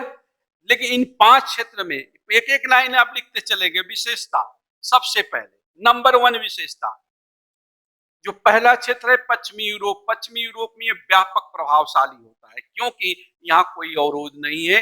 ये बाल्टिक सागर, उत्तरी सागर या बेरेंट सी या फिर नॉर्वे सी के ऊपर जो विकसित होता है, आइसलैंड में भी विकसित होता है, तो पछुआ पवन के प्रभाव में आकर पश्चिम से पूर्व की ओर चल रहा है, वाताग्र बना रहा है, वर्षा कर रहा है, वर्ष भर वर्षा होती है, अवरोध कोई नहीं है क्योंकि यूराल यहाँ पर है। तो व्यापक प्रभाव कहां देखा? पश्चिमी यूरोप में। इसीलिए यह जिस जलवायु को निर्धारित करता उसका नाम क्या रखा गया? पश्चिमी यूरोप तुल्य जलवायु, वेस्टर्न यूरोपियन टाइप क्लाइमेट या ब्रिटिश टाइप क्लाइमेट। नंबर 2, ये क्षेत्र, तो यहां पर 3 भाग इसके दिखाई देते हैं। एक तो रॉकीज, जो ब्रिटिश कोलंबिया स्टेट है, वाशिंगटन स्टेट यूएसए का, वाशिंगटन डीसी यहां है, ध्यान रखना, वाशिंगटन स्टेट यहां पर है। यहां पर टकराया तो रॉकी ने इसको रोक दिया। जब रोक दिया तो यहां जमकर वर्षा कर देता है। सामान्यतः जो ब्रिटिश तुल्य क्लाइमेट है, ब्रिटिश टाइप क्लाइमेट है या पश्चिमी यूरोप तुल्य कर जलवायु, उसका औसत वर्षा 125 सेंटीमीटर के आसपास है। लेकिन रॉकीज पर और एंडीज के पश्चिमी भाग पर ये 300 सेंटीमीटर से भी ज्यादा वर्षा कर देता है, ध्यान रखना। तो एक तो यहां पर, और फिर यहां पर मिसिसिपी या ग्रेट मैदान क्षेत्र में भी क्या करता है, ग्रेट प्लेन एरिया में भी प्रभावित करता है, और यहाँ अलग अलग नामों से इनको पुकारा जाता है। जो कनाडा का अल्बर्टा प्रदेश है, वहां पर अल्बर्टा लोग कहते हैं, कोलोराडो में, यूएस के कोलोराडो के पास कोलोराडो लोग कहते हैं। कभी कभी ये दक्षिणी पूर्वी भाग को भी प्रभावित कर देता है। अब दक्षिणी गोलार्ध में नंबर 3 पर आया तो दक्षिणी मध्य चिली को प्रभावित करता है, लेकिन दक्षिणी मध्य चिली में यहाँ व्यापक प्रभाव नहीं दिखाई देता है क्योंकि एंडीज यहाँ इसके अवरोध के रूप में है। इसी प्रकार से चौथा क्षेत्र क्या आ गया आपका? दक्षिणी पश्चिमी भाग, दक्षिणी अफ्रीका का दक्षिणी पश्चिमी भाग, केप टाउन वाला क्षेत्र, फिर ऑस्ट्रेलिया का तस्मानिया द्वीप और संपूर्ण न्यूजीलैंड को वर्ष भर प्रभावित करता रहता है। ये शीतोष्ण कटिबंधीय चक्रवात का दोनों गोलार्ध में ट्रैक भी हो गया, रीजन भी हो गया। स्पेसिफिक, जब आप सेंटेंस दे रहे हैं परंतु, ये जो अभी बताया डिस्टरबेंस, कौन सा डिस्टरबेंस आपको दिख रहा है ये उपमहाद्वीप पर? Western disturbance. ये स्पेसिफिक तापीय चक्रवात है, इंसुलेशन साइक्लोन है, जो शीत ऋतु में भूमध्य सागर पर विकसित हुआ, और विशेष प्रकार के पछुआ पवनों जो कि दक्षिण में शिफ्ट हुई है और जेट प्रवाह से प्रभावित होते हुए ये क्षेत्र जो संघर्ष का क्षेत्र बना हुआ है इस समय, भू राजनीति के लिए हमेशा चर्चा में रहता है, चाहे मैकिंडर पढ़ो या रिमलैंड पढ़ो, स्पाइकमैन पढ़ो, यहाँ से होते हुए यहाँ आता है और यहाँ हिमालय से अवरोधित होता है, सागरी प्रभाव भी है, और यहाँ पर फिर क्या करता है, पश्चिमी विक्षोभ का स्वरूप ले लेता है, जो कि हमारे यहाँ महान मैदान में क्या करता है, शीत ऋतु की वर्षा देता है, जो कि रबी की फसलों के लिए अति लाभदायक है। महत्व में आप एक पॉइंट दे सकते हैं, अपने राजस्थान में इसको क्या बोलते हैं? मावट बोलते हैं। ये ट्रैक हो गया, तो इनका विश्लेषण कर लिए तो एक पैराग्राफ शानदार आपका बन जाएगा। मैप देखो, मैप को देखकर अपनी अभिव्यक्ति खुद। क्लियर? अब इसके बाद हम क्या लेना है, फॉर्मेट के अनुसार ध्यान रखें, चक्रवात की संरचना।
अब देखो एक जो टिपिकल साइक्लोन होता है, टेम्परेट साइक्लोन कहने का मतलब सामान्य शीतोष्णकटिबंधीय चक्रवात होता है, उसमें 4 भाग होते हैं उसके। कैसे क्या भाग होता है इसको आप देख लें पहले। देखो भाग बनाने से पहले, इनके स्ट्रक्चर दिखाने से पहले कुछ सामान्य बातें हम करें, जैसे कि हमने वाताग्र में किया था। तो सामान्यतः हम क्या देखते हैं? ये सारी घटनाएं हमारी कहाँ हो रही हैं परिघटनाएं? क्षोभ मंडल में। मान लो ये एक हमने सीमा ले लिया क्षोभ मंडल। ये क्षोभ मंडल है, क्षोभ मंडल बोले तो ट्रोपोस्फियर। ये क्या है? क्षोभ मंडल।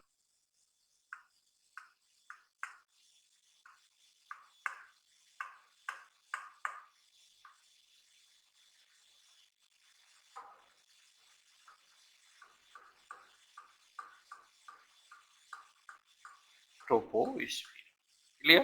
इसमें नॉर्मली हम क्या देखते हैं कि जब नीचे से ऊपर जाते हैं तो तापमान में क्या होती है? वृद्धि होती है। वृद्धि दर आपको पता है 6.5 डिग्री सेंटीग्रेड पर किलोमीटर या हजार मीटर। अब देखो, लेकिन जैसे हम ऊपर जाते हैं तो कुछ एक ऐसी सीमा कहीं ना कहीं होगी जो क्या करती है? शीतलता और उष्णता को विभाजित करेगी, लेकिन हर क्षेत्र में अलग अलग होती है। अब मान लिया कि यहाँ पर जो वायु राशि है थोड़ा गर्म है और ऊपर वाली क्या है? शीतल। तो ये एक बाइफर्केशन हो गया। लेकिन जैसे यहाँ पर सूर्यातप बढ़ेगा और पार्थिव विकिरण बढ़ेगा तो ये गर्म पवन क्या होगी? ऊपर उठेगी। जब ऊपर उठने लगेगी तो शीतोष्ण कटिबंधीय क्षेत्रों में ये जो सीधी लाइन आप देख रहे हैं, जिसको नाम हमने क्या दिया था? स्टेशनरी फ्रंट, ये धीरे धीरे धीरे क्या होगा? लहरनुमा में परिवर्तित होगा। तो इस तरह से यहाँ से चक्रवात की क्या हो जाएगी? उत्पत्ति हो जाएगी। तो एक सामान्य जो चक्रवात बनता है उसकी संरचना कुछ ऐसे दिखती है। देखो,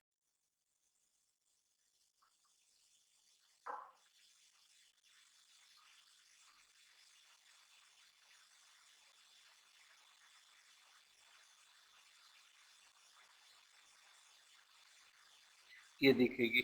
यहाँ पर ये हवा गर्म हुई और ऊपर उठ रही है, और यहाँ पर जो है ये शीतल हवाएं। तो ये एक आदर्श शीतोष्ण कटिबंधीय चक्रवात है जिसके 4 भाग हैं। ये जो है इसको हम बोलते हैं शीतखंड, जहां एक प्रकार की वायु राशि है तो मौसम क्या होगा? सामान्य होगा, अर्थात कोल्ड सेक्टर। इंग्लिश में नाम क्या हम देंगे? Cold sector, clear? और ये जो है जहां पर इन हवाओं का प्रभाव हो रहा है, किसका? कोल्ड विंड का, कोल्ड एयर मास। तो यहाँ है कोल्ड फ्रंट। ये क्या बन जाएगा? कोल्ड फ्रंट मीन्स शीत वातावरण, क्लियर? अब यहाँ पर जो ये है, यहाँ पर उष्ण पवन है।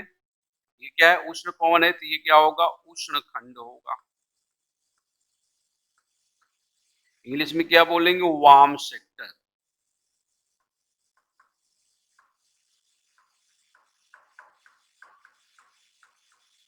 और ये क्या हो जाएगा? वार्म फ्रंट होगा। वार्म फ्रंट बनेगा। उष्ण वातावरण। तो ये 4 भाग होते हैं। अब इनके विषय में भी आप चाहो तो 25-25, 30-30 शब्द आराम से लिख लेंगे और इस 100 शब्द का हो जाएगा। कैसे लिखेंगे अभी हम बात कर रहे हैं। जैसे ये हो गया शीतखंड, ये शीत वाताग, ये उष्ण खंड, उष्ण वाताग। तो एक सामान्य शीतोष्ण कटिबंधीय चक्रवात के 4 भाग होते हैं।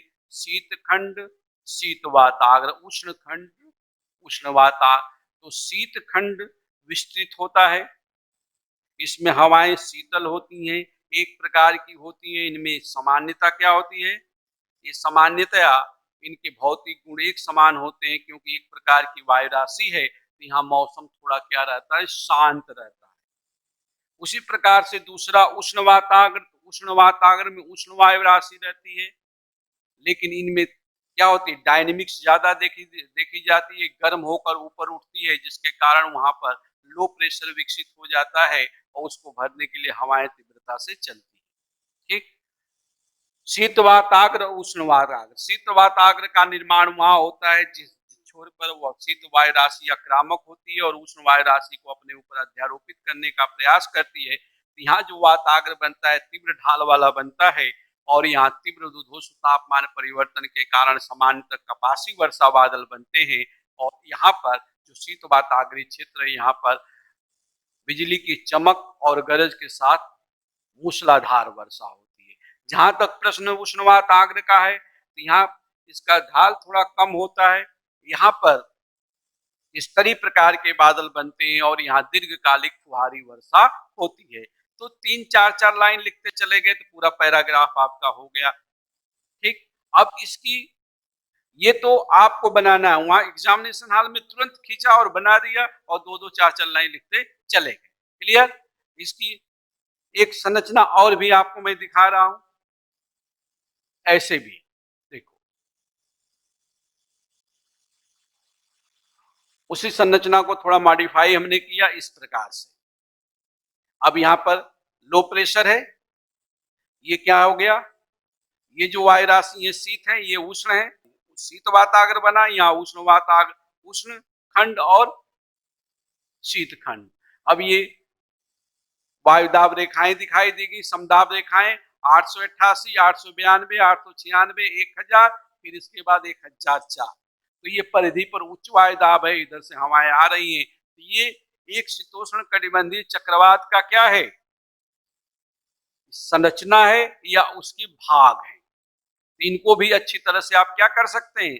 लिख सकते हैं और लिख लेंगे। अब इसके बाद जो चक्रवात पानी है, कहने का मतलब जो शीतोष्ण कटिबंधीय चक्रवात है, इसके विकास के संदर्भ में कई सिद्धांत दिए गए, लेकिन जो सिद्धांत ज्यादा पॉपुलर है उसका नाम है पोलर फ्रंट थियरी, ध्रुवी वाताग्र सिद्धांत, जिसका प्रतिपादन वी वर्कनीज तथा जे वर्कनीज ने प्रथम विश्व युद्ध के समय ही किया था, जब उन लोगों ने वायु राशियों की चर्चा की थी। इस सिद्धांत को बर्जन सिद्धांत भी कहा जाता है। बर्जन सिद्धांत इसलिए कहा जाता है क्योंकि बर्जन स्कूल ऑफ थॉट से ये लोग संबंधित है। ठीक। और दूसरा इसको लहर सिद्धांत भी कहते हैं। इस सिद्धांत में बताया गया कि जो शीतोष्ण कटिबंधीय चक्रवात होते हैं, इनके विकास का संबंध वाताग्र जनन से है और अंत का संबंध जो है वाताग्र क्षय से है। मीन्स शीतोष्ण कटिबंधीय चक्रवात वाताग्र जनन यानी फ्रंटोजेनेसिस के साथ आरंभ होते हैं और फ्रंटोलाइसिस यानी वाताग्र क्षय के साथ ही समाप्त हो जाते हैं। और वाताग्र जनन और वाताग्र क्षयन में मीन्स फ्रंटोजेनेसिस में और फ्रंटोलाइसिस के मध्य 6 अवस्थाएं विकसित होती हैं, और इन अवस्थाओं के आधार पर ही ये चक्रवात क्या होते हैं? अपनी जीवन लीला को संपादित करते हैं। तो पोलर फ्रंट थियरी क्या है? पोलर फ्रंट थियरी अर्थात ध्रुवी वाताग्र सिद्धांत का प्रतिपादन प्रथम विश्व युद्ध के समय ही वी वर्कनीज तथा जे वर्कनीज ने कहा किया और बताया कि ध्रुवी वाताग्र सिद्धांत का संबंध चक्रवातों की उत्पत्ति से और चक्रवात के लिए ध्रुवी वाताग्र जो है आधार प्रदान करते हैं, अर्थात यही वाताग्र चक्रवातों के लिए पालना है, वही पालते और पोषते हैं।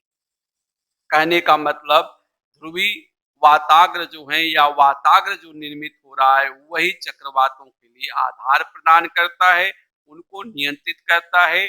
और फ्रंटोजेनेसिस से लेकर फ्रंटोलाइसिस तक, अर्थात वाताग्र जनन से लेकर वाताग्र के क्षय तक जो इनकी जीवन लीला चलता है या जीवन चक्र चलता है वो 6 अवस्थाओं से होकर गुजरता है, जो इस प्रकार है।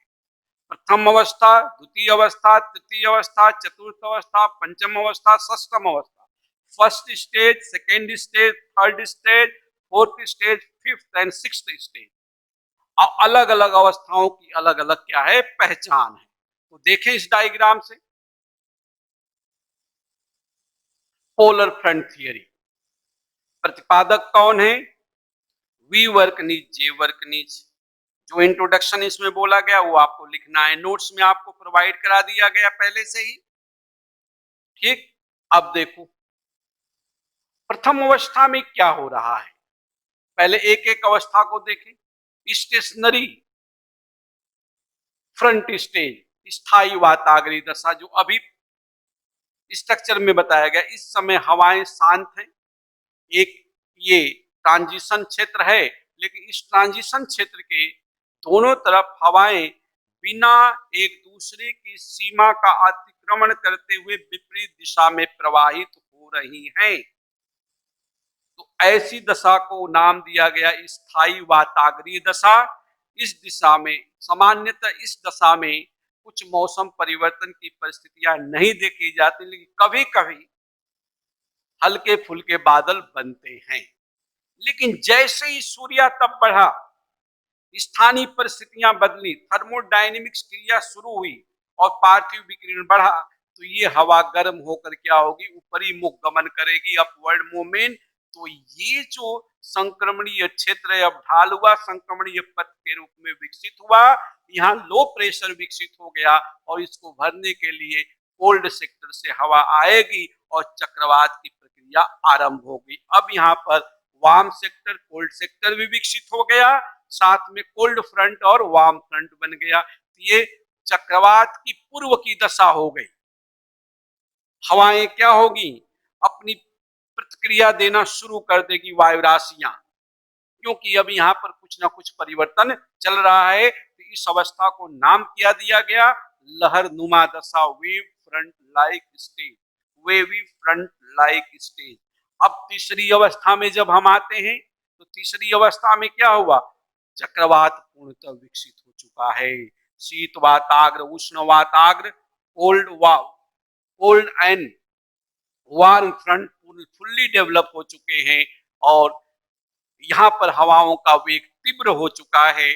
और इस स्टेज में एडियाबेटिक टेम्परेचर चेंज जो है, रुद्धोष्ण तापमान परिवर्तन तीव्रता से हो रहा है, संघनन की प्रक्रिया संपादित हो रही है। दोनों ही सेक्टर में के आसपास यहाँ पर जो शीत वाताग्र है, यहाँ पर कपासी वर्षा बादल बन रहे हैं, इधर स्तरीय बादल बन रहे हैं, इधर मूसलाधार वर्षा हो रही है, इधर फुहारी वर्षा हो रही है और चक्रवात गति करते हुए जा रहा है। यदि शीत ऋतु है तो वही 48 किलोमीटर प्रति घंटा से अपने ट्रैक पर आगे भाग रहा है, अगर ग्रीष्म ऋतु है तो लगभग 32 किलोमीटर प्रति घंटा से अपने ट्रैक पर आगे चलता चला जा रहा है।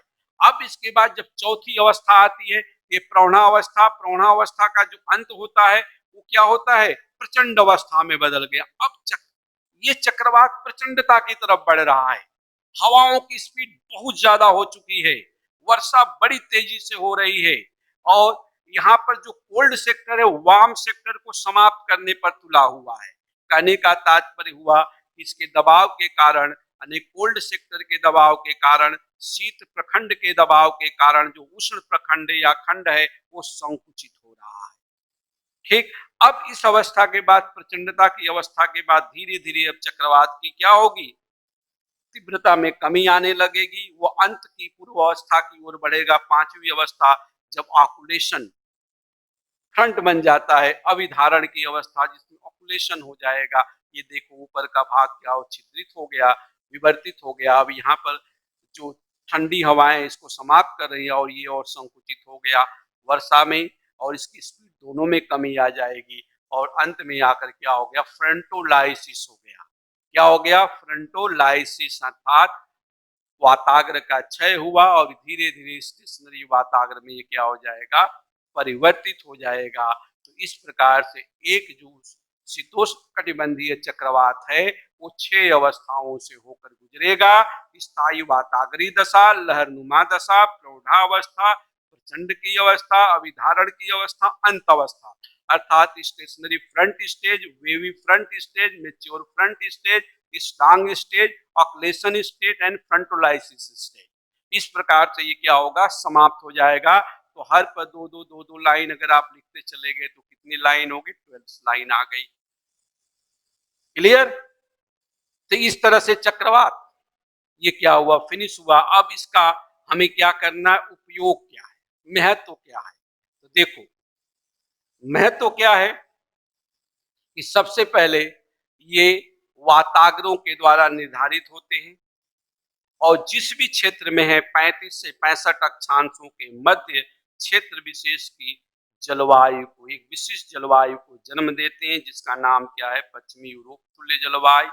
ये वर्ष भर वर्षा प्रदान करते हैं और इसकी वर्षा जो होती है सामान्य वर्षा होती है, जो कि जन जीवन के विकास के लिए अति महत्वपूर्ण है। ये आक्रामक नहीं होते, ये सामान्य होते हैं और इन चक्रवातों के कारण ही महाद्वीपों के पश्चिमी भाग में, सामान्यतः पश्चिमी यूरोप में, जो वहाँ की राजनीतिक, आर्थिक, सांस्कृतिक व्यवस्था में साम्यता देखी जाती है, उसके लिए ये उत्तरदायी है। दूसरी ओर यही विशिष्ट चक्रवात शीत ऋतु में महान मैदान पर हल्की फुल्की वर्षा करते हैं, किसके कारण, पश्चिमी विक्षोभ के कारण। ये इनका महत्व है, इनको भी आप क्या करेंगे, निर्धारित करेंगे। अब आपको करना क्या है कि एक तो चक्रवात का इंट्रोडक्शन, फिर वहां हमने वर्गीकरण किया, वर्गीकरण में शीतोष्ण कटिबंधीय चक्रवात आया, तो शीतोष्ण कटिबंधीय चक्रवात के इंट्रोडक्शन को यहाँ रखो, किसके किसके बीच में विकसित होते हैं, कहाँ विकसित होते हैं, इनकी दिशा क्या है, गति क्या है। इनका वर्गीकरण 3 भागों में कर दिया गया, गत्यात्मक, गतिजनक, तापी और द्वितीयक। फिर विशेषता दे दी गई, फिर इनके भाग दे दिए गए, फिर इनका क्या किया गया, पोलर फ्रंट थियरी दे दी गई। फिर इसका उपयोग घर पर बैठकर लेक्चर सुनने के बाद खूब आराम से आंख बंद करके इसको लिख जाओ और जितने भी क्वेश्चन इससे संबंधित आपको प्रोवाइड किए गए, एक एक प्रश्न का उत्तर लिखकर हमारे सामने प्रस्तुत करें। फिर चेक किया जाएगा, कमी होगी, कमियों को दूर करने का प्रयास किया जाएगा। अगर इस तरह से प्रयास करोगे तो जो भी सेक्शन आपका है, कहने का मतलब ऑप्शनल वाला भी और जीएस का, ये क्या होगा, पूर्ण रूप से परिपूर्ण हो जाएगा। पूर्ण रूप से मतलब कंप्लीट हो जाएगा। क्लियर। नेक्स्ट क्लास में जो कल हम चर्चा करेंगे, किसकी करेंगे, उष्ण कटिबंधीय चक्रवात। तो खूब आराम से राइटिंग डेली होनी चाहिए। जितने भी क्वेश्चन शीतोष्ण कटिबंधीय चक्रवात के आपके पास आ गए, 12 में से 6 क्वेश्चन शीतोष्ण कटिबंधीय चक्रवात के ऊपर दिए गए हैं। तो जिस प्रकार से क्वेश्चन को घुमाया गया है, उसके डिमांड के अनुसार इंट्रोडक्शन होना चाहिए, उसकी क्रियाविधि होनी चाहिए और उसका कंक्लूजन होना चाहिए। ये अब आपका कार्य है। क्लियर। अगर कुछ कमी रह गई, आप नहीं लिख पा रहे हो, पहले क्वेश्चन का आंसर लिखकर दिखाओ, फिर बात करेंगे। निराश होने की कोई जरूरत नहीं।